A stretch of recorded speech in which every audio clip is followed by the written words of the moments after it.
আমাদের জাতির পিতা ইব্রাহিম আলাইহিস সালাম তিনি যখন জন্মগ্রহণ করলেন, ইব্রাহিম আলাইহিস সালাম যখন ছোট তখন তিনি দেখলেন তার বাবা আজর সে নিজে মূর্তি বানায় এবং সেই মূর্তিগুলাকে সে নিজে সেজদা করে। ইব্রাহিম আলাইহিস সালাম তখন বললেন, হে আমার বাবা, তুমি যে জিনিসকে বানিয়েছ এই জিনিস তো তোমাকে সেজদা করার কথা, কিন্তু দেখা যায় উল্টা তুমি যে জিনিসকে বানিয়েছ সেই জিনিসকে তুমি সেজদা করতেছ। ইব্রাহিম আলাইহিস সালাম যখন আস্তে আস্তে একটু বড় হলেন, দেখা গেল একদিন সবাই যখন মেলায় চলে গেলেন, মেলে যাওয়ার পর সবাই বললেন, ইব্রাহিম তুমিও আমাদের সাথে মেলায় চলো। ইব্রাহিম আলাইহিস সালাম তখন বললেন, আমি অসুস্থ, আমি যেতে পারবো না।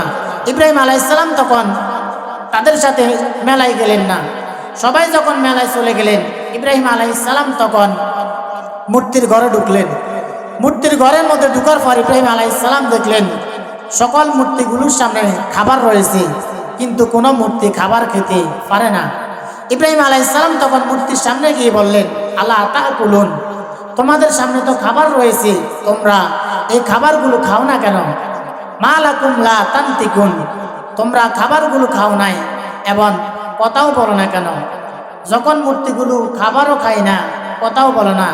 ফারাগ আলাইহিম দরবান বিল ইয়ামিন, ইব্রাহিম আলাইহিস সালাম তখন তার হাতের মধ্যে একটা কুটাল নিলেন। কুটাল নেওয়ার পর বড় যে মূর্তিটা রয়েছে, বড় মূর্তিটাকে রেখে দিয়ে বাকি সকল মূর্তিগুলো ভেঙে ফেললেন। সকল মূর্তিগুলো ভেঙে ফেলার পর যখন কাফেররা মুশরিকরা যখন মেলা শেষ করে তাদের খোদাকে দেখার জন্য আসলেন, খোদাকে দেখার জন্য আসার পর দেখলেন তাদের মাত্র একটা খোদা আছে আর সকল খোদাগুলো হুদা হয়ে গিয়েছে। তখন তারা বললেন, আমাদের এই খোদার সাথে কে বেয়াদবি করেছে? তখন তারা সবাই বলতে লাগলো, আমাদের এই শহরে তো ইব্রাহিম নামে একটা ছেলে আমাদের মূর্তিগুলোর বিরোধিতা করত, সুতরাং আমাদের মনে হয় এই মূর্তিগুলো আমাদের এই খোদার সাথে ইব্রাহিমে বেয়াদবি করেছে। তখন তারা সবাই মিলে ইব্রাহিম আলাইহিস সালামকে ধরে নিয়ে গেলেন। ইব্রাহিম আলাইহিস সালামকে নিয়ে যাওয়ার পর ইব্রাহিম আলাইহিস সালামকে যখন বললেন, ইব্রাহিম তুমি কি আমাদের এই খোদাগুলোর সাথে বেয়াদবি করেছ? তুমি কি আমাদের মূর্তিগুলোকে ভেঙেছ? ইব্রাহিম আলাইহিস সালাম তখন বললেন, তোমাদের বড় যে মূর্তিটার মধ্যে কাদের মধ্যে কুঠাল রয়েছে তোমরা তাকে জিজ্ঞাসা করো। তাকে জিজ্ঞাসা করার পর সে বলে দিবে তাদেরকে কে মেরেছে বা তাদেরকে কে ভেঙেছে। তখন তারা বলতে লাগলো, ইব্রাহিম তুমি তো ভালো করে জানো এই মূর্তিগুলো কথা বলতে পারে না। ইব্রাহিম আলাইহিস সালাম সুযোগ পেয়ে বললেন, এই মূর্তিগুলো যদি কথা বলতে না পারে তাহলে তোমরা কেন এই মূর্তিগুলোর ইবাদত করো, এই মূর্তিগুলোর উপাসনা করো?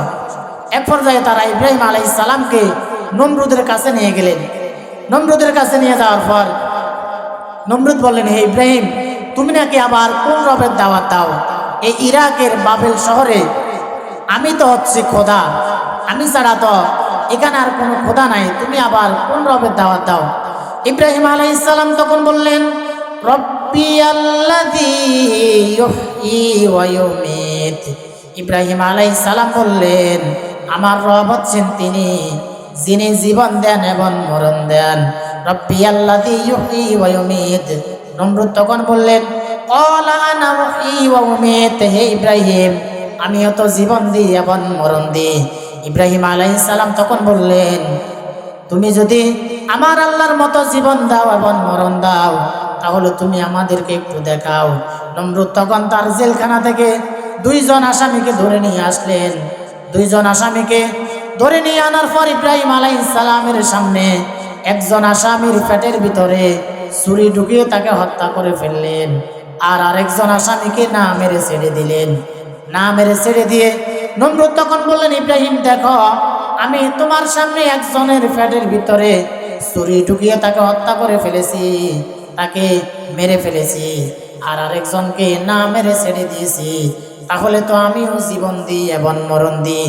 ইব্রাহিম আলাইহিস সালাম বললেন, বুঝলাম তুমি আমার আল্লাহর মতো জীবন দাও এবং মরণ দাও, তবে নমরুদ তুমি শোনো, ক্বালা ফা ইন্নাল্লাহা ইয়াতি বিশ-শামসি ফাআতি বিহা মিনাল মাগরিবি ফাবহিতাল্লাযী কাফার। ইব্রাহিম আলাইহিস সালাম বললেন, হে নমরুদ তুমি যদি আমার আল্লাহর মতো জীবন দাও এবং মরণ দাও, আমার আল্লাহ প্রত্যেক দিন সকাল বেলায় পূর্ব দিকে সূর্যটা উঠায়, আবার সন্ধ্যা বেলায় সূর্যটাকে পশ্চিম দিকে ডুবায়। তুমি যদি আমার আল্লাহর মতো রব হও, তাহলে আগামীকাল সকাল বেলায় পশ্চিম দিক থেকে তুমি সূর্য উঠিয়ে আবার পূর্ব দিকে ডুবাবা। ইব্রাহিম আলাইহিস সালাম যখন এই কথা বললেন, নমরুদ ফাবহিতাল্লাযী কাফার, নমরুদ তখন আর কোনো কথা বলতে পারলেন না। নমরুদ তখন ধরা খেয়ে গেলেন। নমরুদ তখন ধরা খেয়ে ইব্রাহিম আলাইহিস সালামের জন্য তার কওমের লোকদেরকে বললেন, তোমরা ইব্রাহিমকে আগুনে ফেলো। ইব্রাহিম আলাইহিস সালামকে যখন ইব্রাহিম আলাইহিস সালামের হাতে পায়ে রশি বেঁধে যখন ইব্রাহিম আলাইহিস সালামকে আগুনে নিক্ষেপ করবে, আল্লাহ তাআলা তখন জিবরাইল আলাইহিস সালামকে পাঠালেন। আল্লাহ তাআলা আয়াত নাজিল করে বললেন, কুলনা ইয়া নারু কুনি বারদাও ওয়া সালামান আলা ইব্রাহিম। আল্লাহ তাআলা বলেন, হে আগুন, আমার নবী ইব্রাহিমের জন্য আরামদায়ক হয়ে যাও। আমার নবী ইব্রাহিমের শরীরের একটা ফসমও জ্বালাবে না। আমার নবী ইব্রাহিমের জন্য আরামদায়ক হয়ে যাও। তাহলে আল্লাহ তাআলা বলেন, আল্লাহু লা ইলাহা ইল্লা হুয়াল হাইয়ুল কাইয়্যুম। আল্লাহ হচ্ছেন তিনি, যিনি ছাড়া আর কোনো ইলাহ নাই, যিনি ছাড়া আর কোনো মাবুদ নাই, যিনি ছাড়া আর কোনো ইবাদত পাওয়ার মতো হকদার কেউ নাই। আল্লাহ তাআলা বলেন, হুয়াল আউয়ালু ওয়াল আখিরু ওয়াজ যাহিরু ওয়াল বাতিন ওয়া হুয়া বিকুল্লি শাইইন আলিম।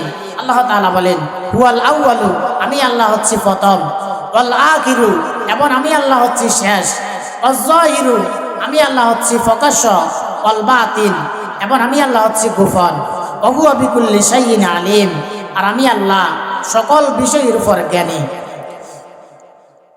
আবার আল্লাহ তাআলা কুরআনুল কারীমের 55 নম্বর সূরা সূরাতুর রহমানের 26 এবং 27 নম্বর আয়াতের মধ্যে বললেন, কুল্লু মান আলাইহা ফান ওয়া ইয়াবকা ওয়াজহু রাব্বিকা যুল জালালি ওয়াল ইকরাম।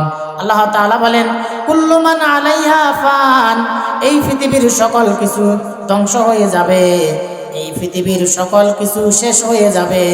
ওয়া ইয়াবকা ওয়াজহু রাব্বিকা যুল জালালি ওয়াল ইকরাম, কেবলমাত্র শুধুমাত্র একমাত্র আমি আল্লাহ অবশিষ্ট থাকব।